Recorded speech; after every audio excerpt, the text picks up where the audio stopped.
औद्योगिक प्रशिक्षण संस्थेतील प्रथम वर्ष अभियांत्रिकी व्यवसायातील प्रशिक्षणार्थी मित्रांनो, आपणा सर्वांस सप्रेम नमस्कार. मी जयराम ससाने, गणित तथा चित्रकला निदेशक, स्वातंत्र्यवीर सावरकर शासकीय औद्योगिक प्रशिक्षण संस्था नाशिक आपले स्वागत करतो. कार्यशाळा गणित व शास्त्र, वर्कशॉप कॅल्क्युलेशन अँड सायन्स या विषयातील क्षेत्रफळ एरिया हा महत्त्वमापन मेन्सुरेशन पाठातील भागावरील उदाहरणे आणि क्षेत्रफळ म्हणजे काय याविषयी आपण आज माहिती घेणार आहोत.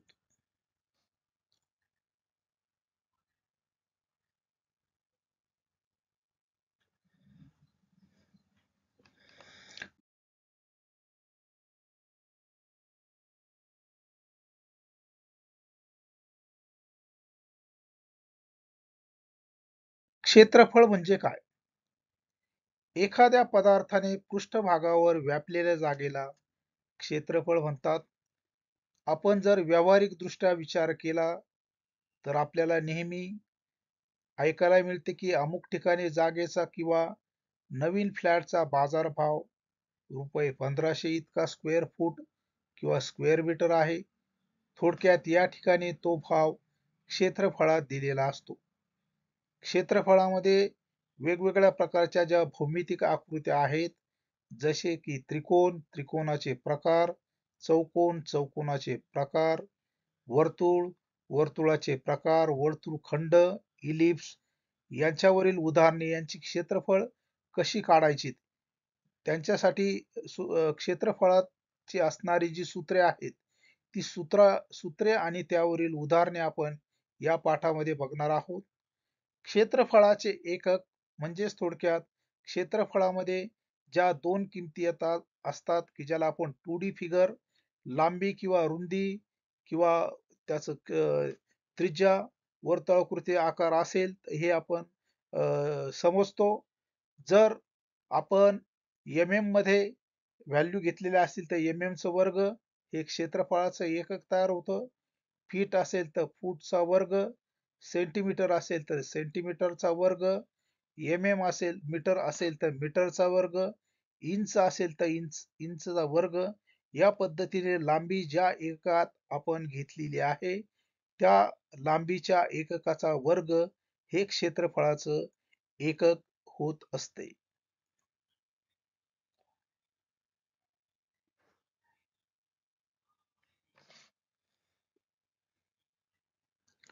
यानंतर आपण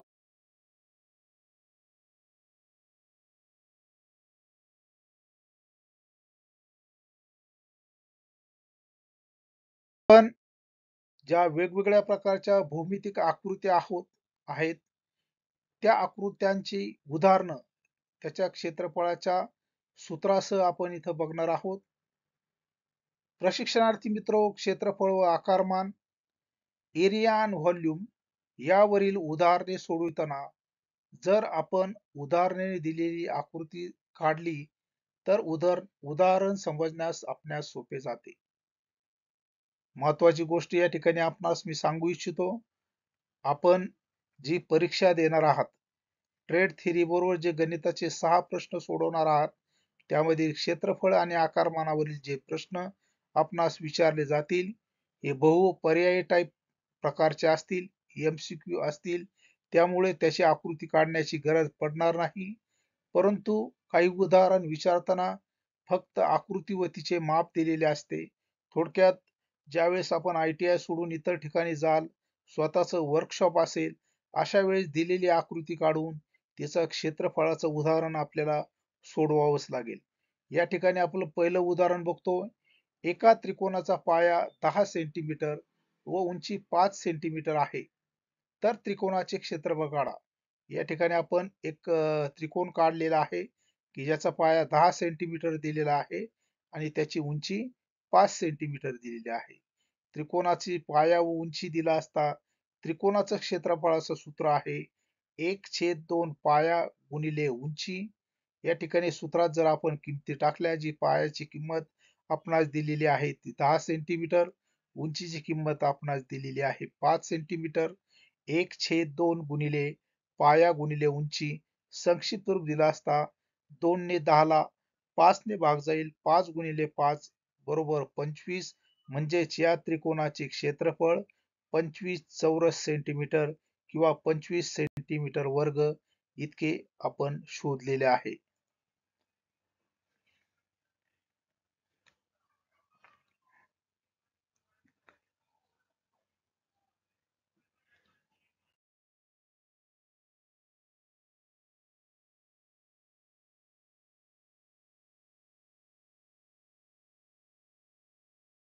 समभुज त्रिकोण. ज्या त्रिकोणाच्या तीनही बाजू सारख्या असतात त्या त्रिकोणाला आपण समभुज त्रिकोण असं म्हणतो. आणि त्रिकोणांच्या तिन्ही कोनांची बेरीज, कोणताही त्रिकोण असेल त्या त्रिकोणाच्या तीनही कोनांची बेरीज ही 180 डिग्री इतकी दिलेली असते. या ठिकाणी आपण उदाहरण बघतोय. 10 सेंटीमीटर बाजू असणाऱ्या समभुज त्रिकोणाचे क्षेत्रफळ काढा. या ठिकाणी जो आपण एबीसी त्रिकोण दाखवलेला आहे त्याची बाजू 10 सेंटीमीटर दिलेली आहे. समभुज त्रिकोणाचे क्षेत्रफळ सूत्र आहे वर्गमुळात 3 भागिले 4 गुणिले बाजूचा वर्ग. या ठिकाणी बाजूची जी किंमत आपल्याला या उदाहरणामध्ये दिलेली आहे ती 10 सेंटीमीटर दिलेली आहे. वर्गमुळात 3/4 गुणिले 10 चा वर्ग. वर्गमुळात 3/4 गुणिले 10 गुणिले 10. या ठिकाणी आपण संक्षिप्त रूप दिला असता आपल्याला वर्गमुळात 3 गुणिले 5 गुणिले 5. तर समभुज त्रिकोणाचे क्षेत्रफळ 25√3 सेंटीमीटर वर्ग हे आपल्याला या समभुज त्रिकोणाचे क्षेत्रफळ मिळालेले आहे.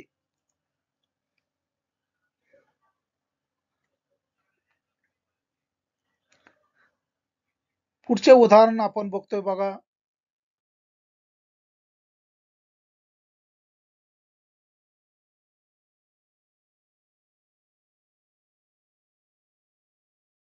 विषमभुज त्रिकोण दिलेला आहे.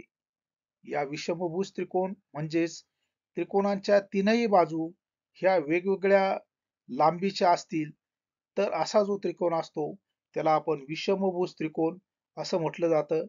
या उदाहरणामध्ये विषमभुज त्रिकोणाच्या ज्या बाजू दिलेल्या आहेत, जी मोठी बाजू दिलेली आहे ती 15 सेंटीमीटर, दुसरी बाजू दिलेली आहे 12 सेंटीमीटर आणि तिसरी बाजू दिलेली आहे 9 सेंटीमीटर. या विषमभुज त्रिकोणाचा जर आपण विचार केला, जर जी ए समोरची बाजू असते, त्रिकोण दाखवलेला आहे आपण एबीसी. ए समोरील बाजू ही आपण मोठी बाजू घेतो. ए बरोबर 15 सेंटीमीटर, बी बरोबर 12 सेंटीमीटर, सी बरोबर 9 सेंटीमीटर. विषमभुज त्रिकोणाचे किंवा त्रिकोणाच्या तीनही बाजू दिल्या असता त्रिकोणाची अर्धपरिमिती काढणे आपल्याला आवश्यक असते, की ज्याद्वारे आपल्याला त्रिकोणाचे क्षेत्रफळ काढता येते. त्रिकोणाच्या अर्धपरिमिती काढण्यासाठी आपण या ठिकाणी सूत्र वापरूया. ए अधिक बी अधिक सी छेद 2 म्हणजे सर्व बाजूंची बेरीज छेद 2. याद्वारे आपल्याला या त्रिकोणाची अर्धपरिमिती मिळते. थोडक्यात त्याला यस हे अबोरेशन हे सांकेतिक चिन्ह वापरले जाते.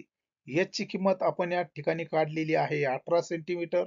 म्हणजे त्रिकोणाची अर्धपरिमिती हाफ पेरिमीटर एच ची व्हॅल्यू आपल्याला 18 सेंटीमीटर या उदाहरणामध्ये मिळालेली आहे. त्रिकोणाचे क्षेत्रफळ बरोबर जे सूत्र आहे वर्गमुळात एस एस वजा ए एस वजा बी एस वजा सी. एच ची किंमत आपण या ठिकाणी ऑलरेडी काढलेली आहे.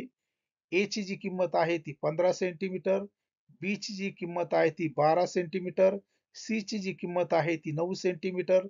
दिलेल्या उदाहरणात जर आपण या किमती टाकल्या 18 18 वजा 15 18 वजा 12 18 वजा 9 तर त्रिकोणाचे क्षेत्रफळ या ठिकाणी आपल्याला वर्गमुळात 18 गुणिले 3 6 गुणिले 9 18 त्रिक 54 6 9 54 म्हणजे या ठिकाणी एक वर्गमूळ 54चं मिळतं आपल्याला. म्हणजेच त्रिकोणाचं क्षेत्रफळ या उदाहरणामध्ये आपल्याला मिळालेलं आहे 54 चौरस सेंटीमीटर किंवा 54 सेंटीमीटरचा वर्ग.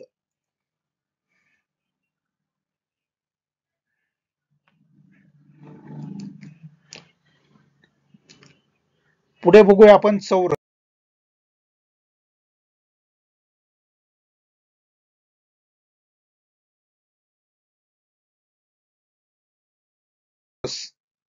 चौरस म्हणजे काय? या ठिकाणी चौरस म्हणजे काय? चौरसाचे सूत्र आणि चौरसावरील एक उदाहरण आपण या ठिकाणी बघणार आहोत. चौरस म्हणजे चार नैकरेषीय बिंदूंना जोडून तयार झालेल्या भौमितिक आकृतीस चौकोन म्हणतात.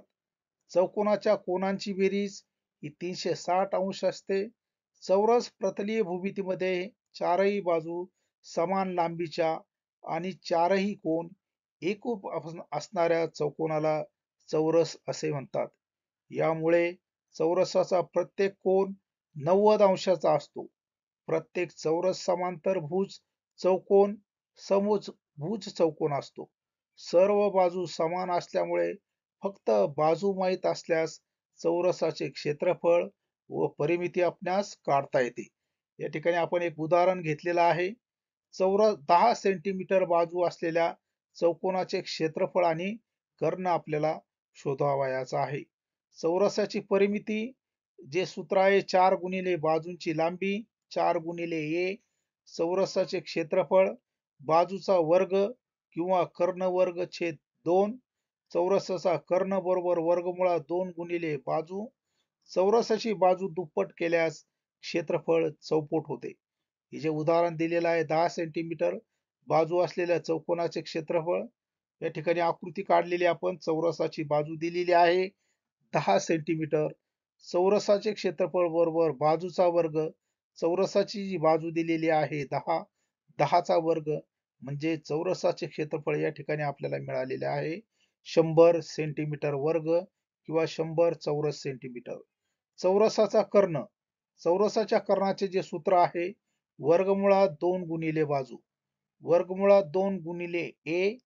वर्गमुळात 2 गुणिले जी बाजू दिलेली आहे आपल्याला 10 सेंटीमीटर.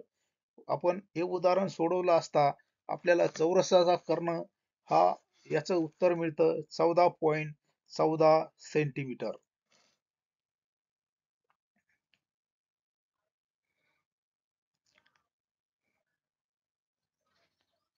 आपण पुढे येऊया.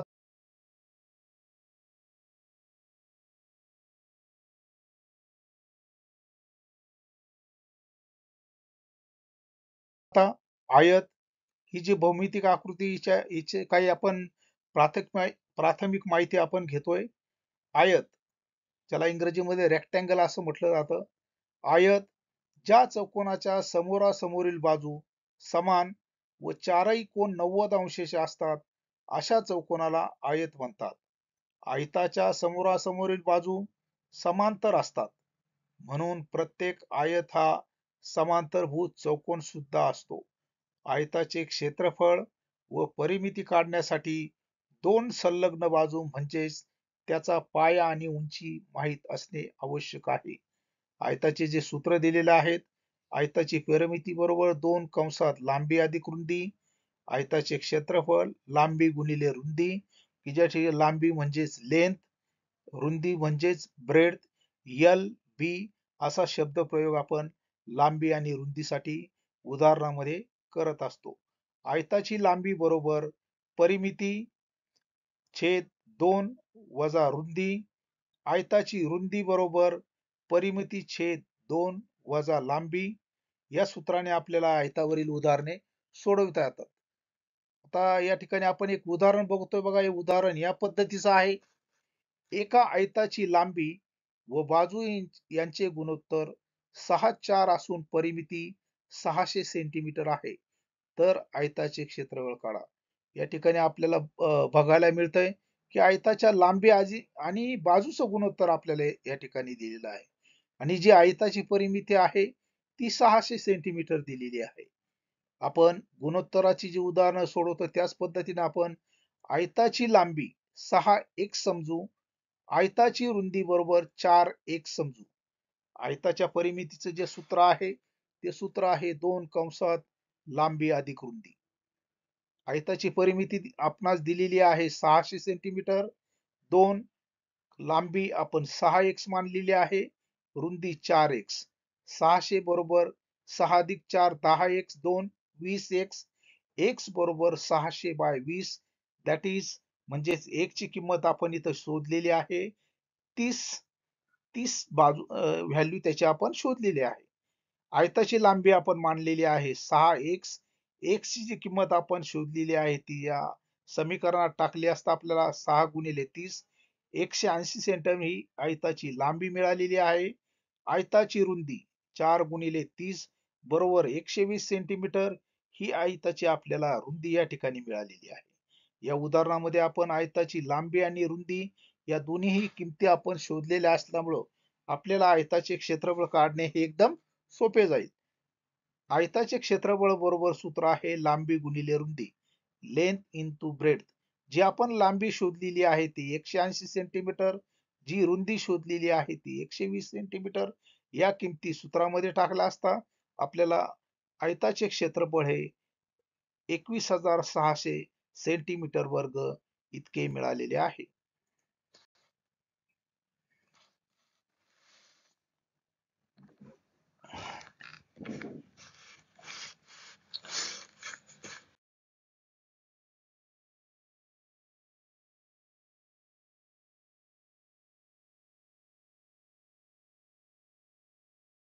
पुढची जी भौमितिक आकृती आहे बघा षटकोन हेक्सागॉन. या ठिकाणी उदाहरणाद्वारेच आपण जो षटकोन आहे षटकोन समभुज षटकोन हा दिलेला आहे रेग्युलर पॉलिगॉन की ज्याच्या सहाही बाजू या सारख्या आहेत. उदाहरणामध्ये आपण या प्रकारे दिलेला आहे 8 सेंटीमीटर बाजू असलेल्या सुसम षटकोनाचे क्षेत्रफळ काढा. दिलेली आकृती आपण इथं काढलेली आहे षटकोनाची. त्याची बाजू दिलेली आहे 8 सेंटीमीटर. त्याच्या सर्व बाजू या सारख्या आहेत. षटकोनाचे क्षेत्रफळासाठी सूत्र आपल्याला दिलेलं आहे. षटकोनाचे क्षेत्रफळ बरोबर 2.6 गुणिले बाजूचा वर्ग. यामध्ये आपल्याला या प्रकारचंही सूत्र वापरता येतं जे समभुज त्रिकोणाचं सूत्र आहे वर्गमुळात 3/4 गुणिले बाजूचा वर्ग आणि नंबर ऑफ साइड दिलेल्या पंचकोन असेल तर 5, षटकोन असेल तर 6. हे सूत्रही आपल्याला या ठिकाणी वापरता येतं. षटकोनाचे क्षेत्रफळ बरोबर 2.6 गुणिले 8 वर्ग. षटकोनाचे क्षेत्रफळ येईल 2.6 गुणिले 64. तर षटकोनाच्या क्षेत्रफळाची आपल्याला जी किंमत आहे ती किंमत या ठिकाणी मिळालेली आहे 166.4 सेंटीमीटर वर्ग.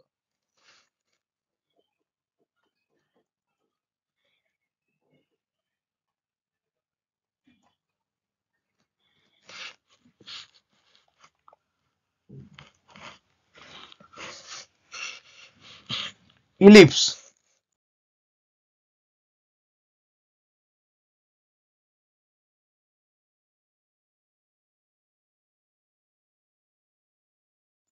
थोडक्यात ज्याला आपण ओव्हल शेप म्हणतो. इलिप्स आपल्याला बऱ्याच वेळा उदाहरण विचारलं जातं. इलिप्स म्हणजे ज्याला आपण ओव्हल शेप अंडाकृती आकार असं म्हटलं जातं. या इलिप्स मध्ये आपल्याला हा जो इलिप्स दिलेला आहे जी जी आकृती दिलेली आहे त्याचा जो हा भाग असतो याला मोठा अक्ष आणि हा जो भाग असतो त्याला मायनर लहान अक्ष मेजर ऍक्सिस आणि मायनर ऍक्सिस असं म्हटलं जातं. या उदाहरणामध्ये आपल्याला उदाहरण दिलेलं आहे 10 सेंटीमीटर मोठा अक्ष व 5 सेंटीमीटर लहान अक्ष असलेल्या इलिप्सचे क्षेत्रफळ काढा. उदाहरणामध्ये 10 सेंटीमीटर लहान अक्ष